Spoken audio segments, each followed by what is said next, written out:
A summer day begins with the usual routine in Clara and David's home. They've been together for over 10 years, and to everyone around, their marriage seems perfect. Clara works at a local school in the suburbs where they live, while David is a successful entrepreneur. Their house is always filled with warmth and harmony. Neighbors and friends see them as the ideal couple, and the family photos they post on social media show that they're happy together. Clara goes about her usual day. After work, she stops by her best friend Mia's house, who lives nearby. Mia is a single mother raising her 4-year-old son, Lucas. Clara and Mia have known each other since childhood and have always been very close. Despite being alone, Mia often smiles and tries to keep herself together for her son. Clara genuinely empathizes with Mia, knowing how difficult it is for her to raise a child alone. They sit at the kitchen table, sipping coffee and discussing the latest news. Mia talks about how hard it is to be the sole guardian for Lucas, but Clara, as always, tries to support her, reminding her that she can always count on her and David's help. Mia is often a guest at Clara and David's house. On the evening of June 3rd, they have a family dinner. David, as always, is caring and attentive, helping Clara in the kitchen while Mia plays with Lucas in the living room. To Clara, this evening feels perfect. Her beloved husband and best friend are there, sharing in their lives. She has no idea that at this very moment, there is something in her life she is completely unaware of. David acts as he usually does, smiling, joking, and caring for their guests. Mia seems to genuinely enjoy the company of Clara and her husband. Their conversations are full of laughter and reminiscing about the past, and nothing foreshadows the approaching storm. Clara meets up with Mia at a cafe after school. Mia seems a bit upset and distant, but explains it as difficulties at work and the challenges of raising her son. Clara, as always, tries to cheer her up, reminding her that friends are there to help. They sit by the window, discussing plans for the upcoming weekend. Clara suggests that Mia and Lucas spend time at their house. Mia agrees, and they plan to meet on Saturday. Once again, everyone gathers at Clara and David's home. Mia and Lucas come over, and the atmosphere is filled with joy. David pays a lot of attention to Lucas, playing with him, which makes Clara smile. It warms her heart to see how caring and kind her husband can be. They all dine together, discuss the news, and make plans for the summer. Mia watches Clara and David. Her gaze occasionally turns thoughtful, but she tries not to show her emotions. Clara starts noticing that Mia spends more and more time at their house. David doesn't seem to mind. On the contrary, he encourages the idea of having Mia and Lucas as part of their daily lives. He takes care of them, buys gifts for Lucas, and often suggests they all spend time together. Clara doesn't see anything suspicious in this. For her, it is yet another confirmation of what a wonderful husband and friend David is. These moments strengthen her belief that she has everything she needs to be happy: a loving husband, a reliable friend, and a cozy home. Little does she know, however, that behind this facade of a perfect life lies a dark secret. It was just an ordinary Saturday for Clara. She woke up early to start cleaning the house. That day, David had left for business, leaving her alone. Clara always loved order, so she decided it was finally time to tidy up their home office, which they rarely used.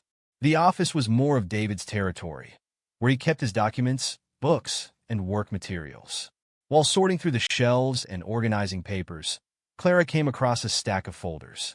Among them was one she hadn't noticed before. It was a gray folder with numbered pages inside. There was no title on the cover to hint at its contents. Curiosity got the best of her, and Clara opened the folder to see what was inside. Inside were official documents, printouts from government offices, certificates, and notarized papers. As she carefully examined them, Clara noticed that they mentioned the adoption of a child. She slowly flipped through the pages, feeling her heart pound faster. When she reached the document with the names, her eyes froze. Under the mother section was Mia's name, and under adopter was David Johnson. Clara sank into the nearest chair, trying to process what she had just read. How is this possible, she thought. The adoption document was dated several years earlier, long before their current happiness and friendship with Mia. Tears began to well up in her eyes, and a flood of questions filled her mind. Why had David done this behind her back? Why had Mia never mentioned it? Clara felt a surge of anger and confusion. She continued to sift through the papers, searching for any explanations. The documents confirmed that the adoption had been completed officially, with signatures from both parties and the approval of child welfare authorities. Inside the folder, Clara also found a letter from a lawyer, stating that the adoption deal had been finalized and that the matter had been kept strictly confidential for personal reasons. The letter was addressed to David and contained instructions on how to keep the adoption a secret. Sitting in the silence of the office, Clara reviewed each document, hoping to find some kind of explanation. But instead of answers, she found only more questions. Clara began to replay recent events in her head. Mia's frequent visits, David's special attention to Lucas, the constant discussions about offering help. Now, all of it seemed strange and suspicious. She felt the ground shift beneath her, and her once happy marriage was suddenly shrouded in a huge deception. Clutching the papers in her hands, Clara paced nervously around the office. She knew she had to confront David immediately. However, fear, anger, and confusion paralyzed her. How could he hide something like this from her? How could Mia be a part of this and come into their home acting as though nothing had happened? Clara's mind was in turmoil. She tried to make sense of it all, but the more she thought, the less she understood. She spent the rest of the day deep in thought, keeping the secret to herself. She waited for David to come home, contemplating how to approach the conversation. Doubts and suspicions gnawed at her. She started running through possible explanations in her head, but none of them eased her heart. That day marked the beginning of the end of Clara's faith in her perfect family life. After a sleepless night, Clara finally decided she could no longer keep this secret to herself. Her doubts and anger grew like wildfire, and she realized she had to get answers from both David and Mia. The morning arrived with a heavy silence, and Clara could barely hold back her emotions as she watched David walk out the door. She decided to call Mia over first, so they could all talk together and uncover the truth. Mia, unaware of what was about to unfold, came over as she had many times before.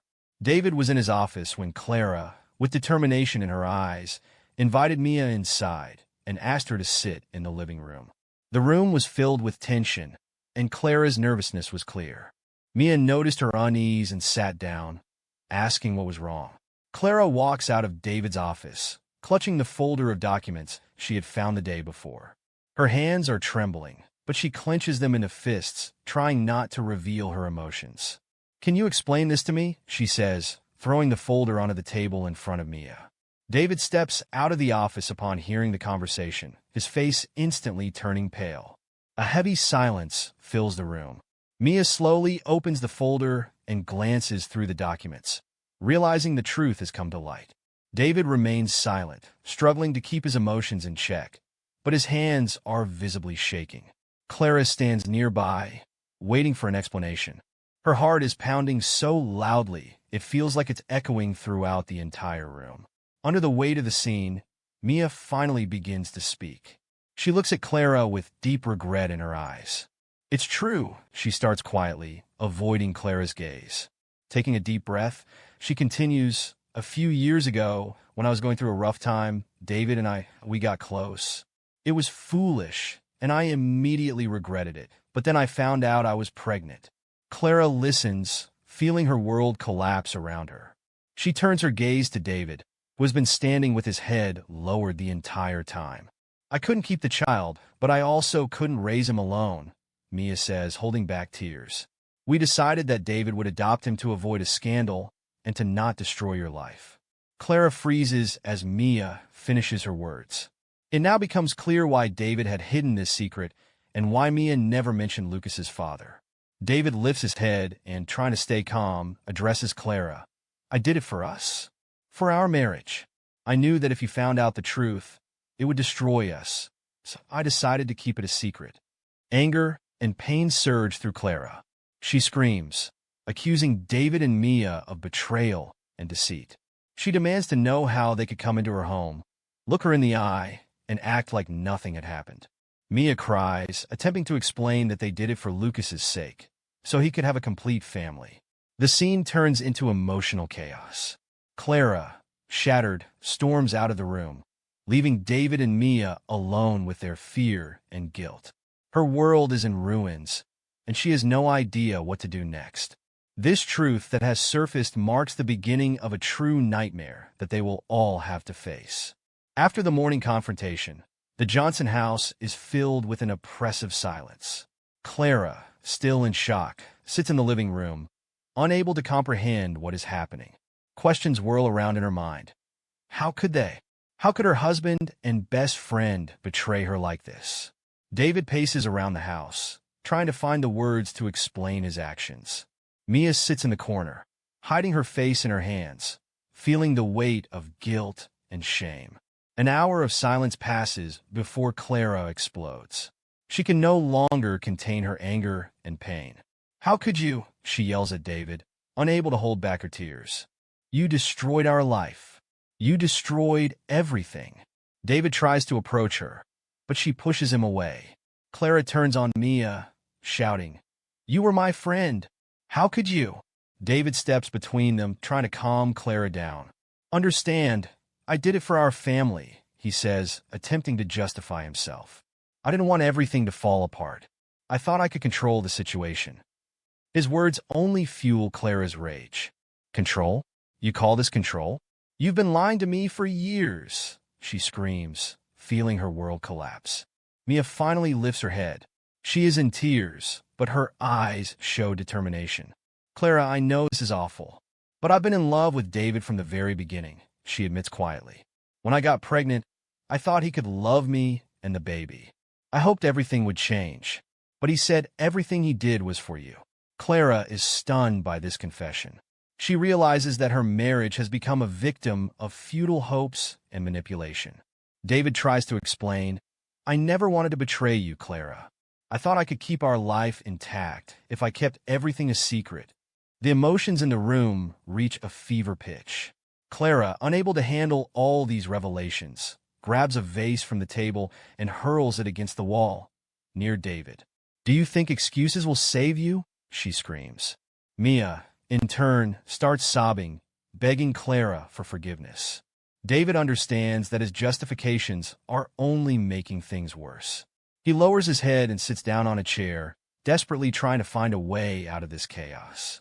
Clara paces around the room, her emotions fluctuating wildly, from anger to deep despair. She feels that her life will never be the same again. After a long standoff, Clara suddenly stops and says quietly, You both need to leave. David and Mia are stunned by her demand. You want us to go?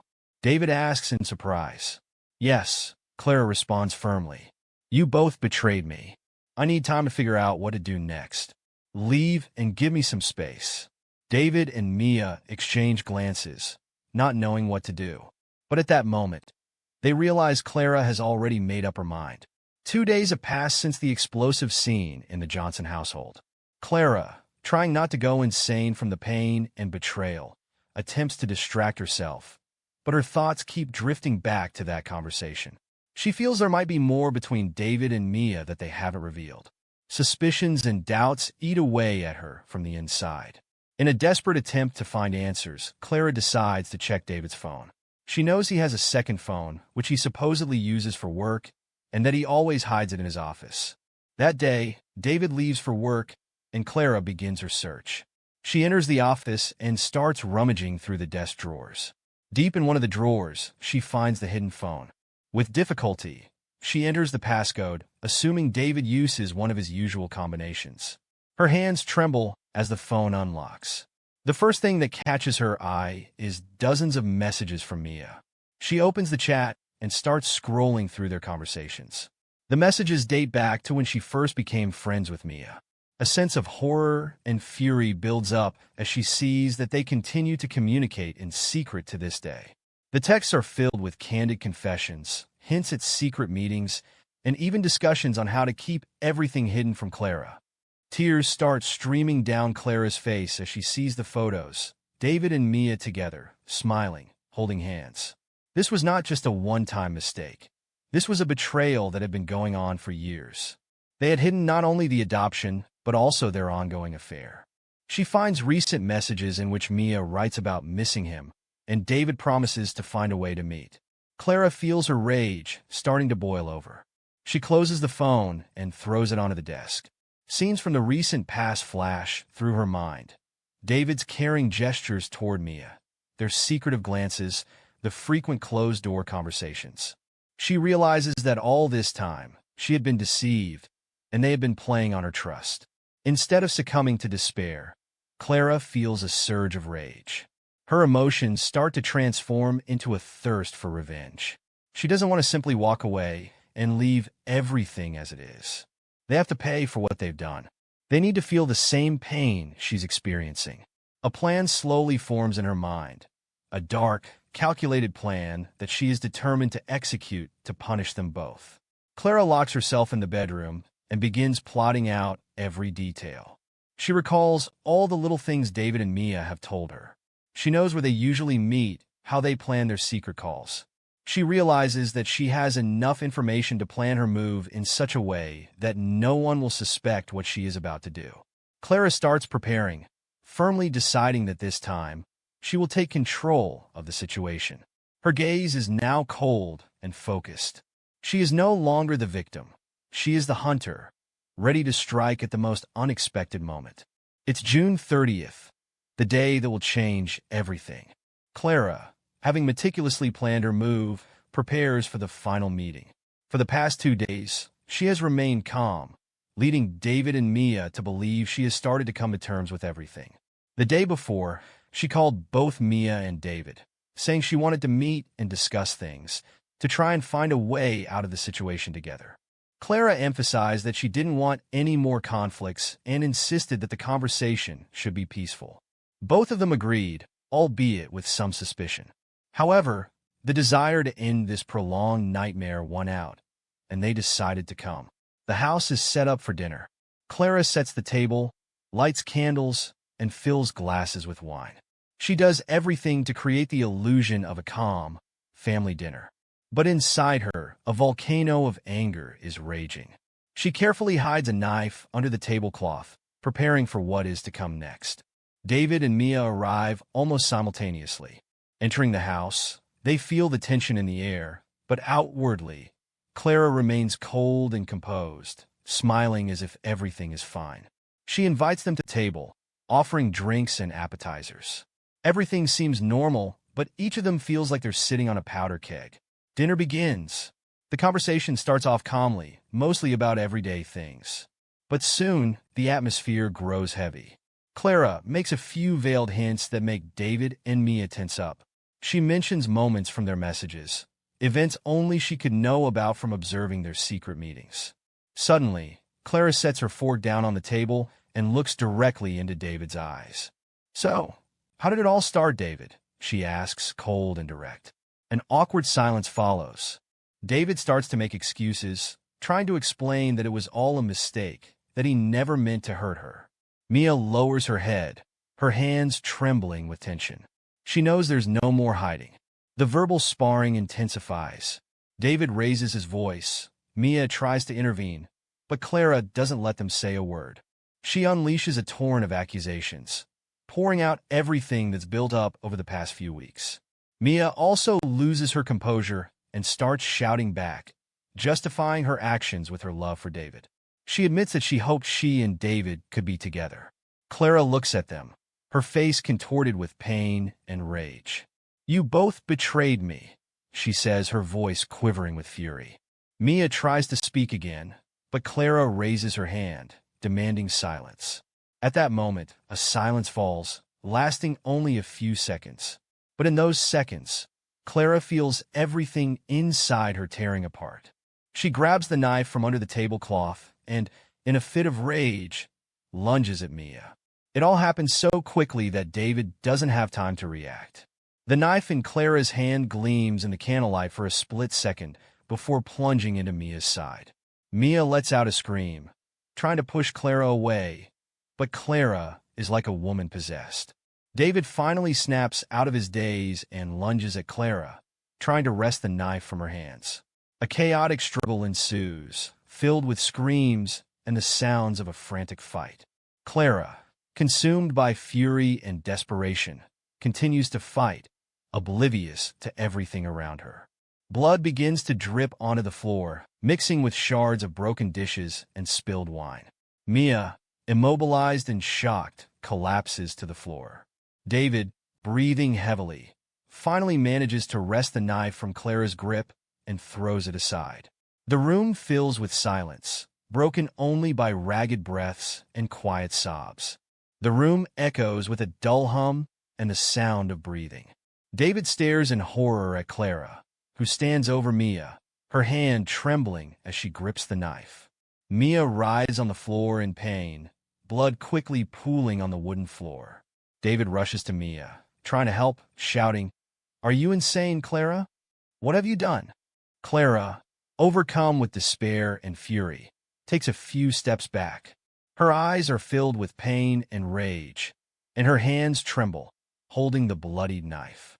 In that moment, she realizes there's no turning back. David, trying to stop the bleeding, yells at Clara, "Call an ambulance, now!" But Clara stands still, her gaze empty as if in a trance. She looks at her blood-covered hands, struggling to fully comprehend what just happened.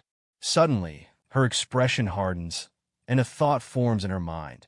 Everything that happened is the result of betrayal, and now justice must be served to the end.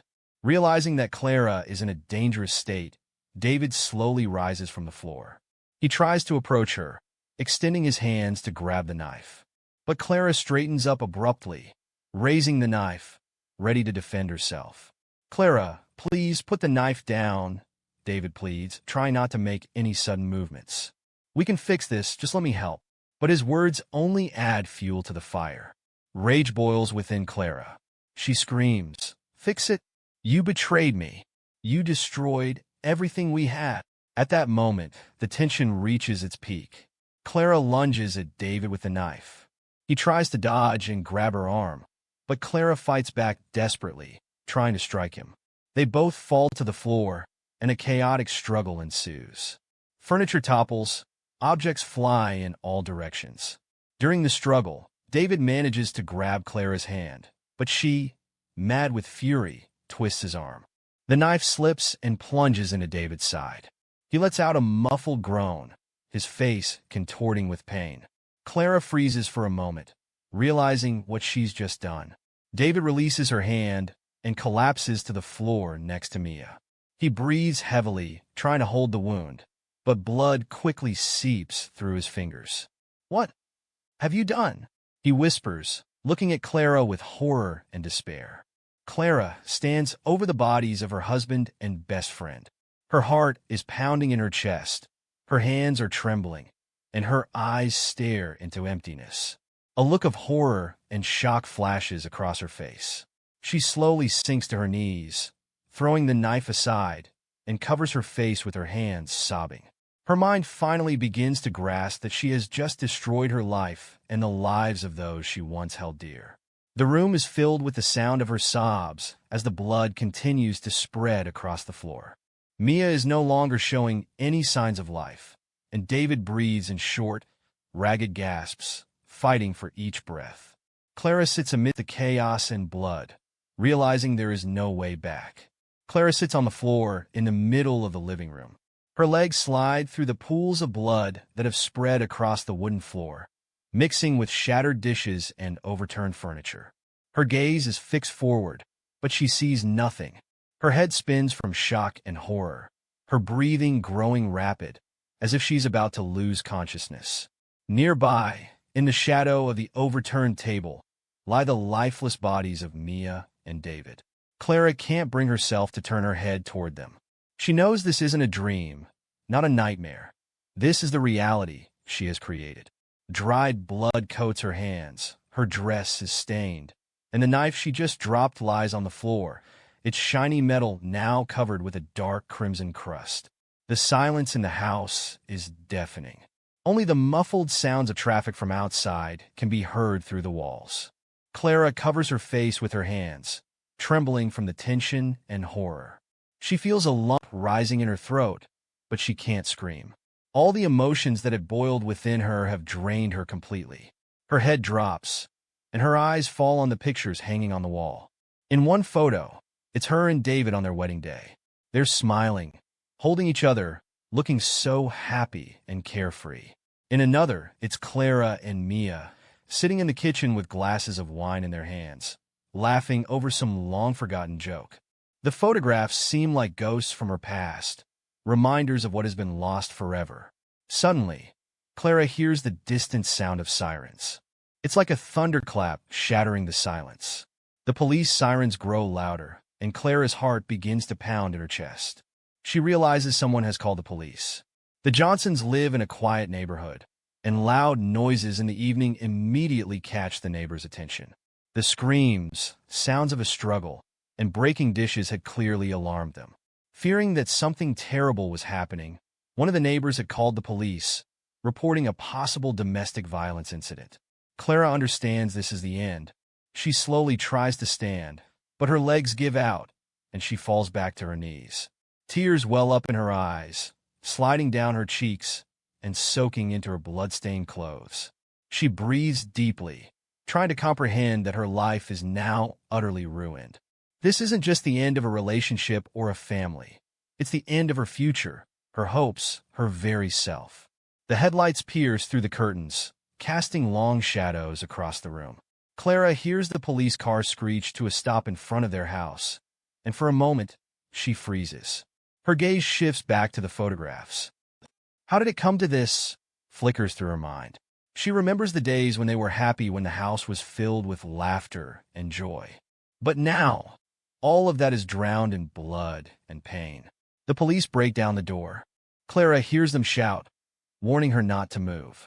Soon, beams of light from their flashlights flood into the living room, and she feels their eyes on her. She doesn't resist. She doesn't try to explain anything. She just stays where she is, head bowed, her whole body trembling.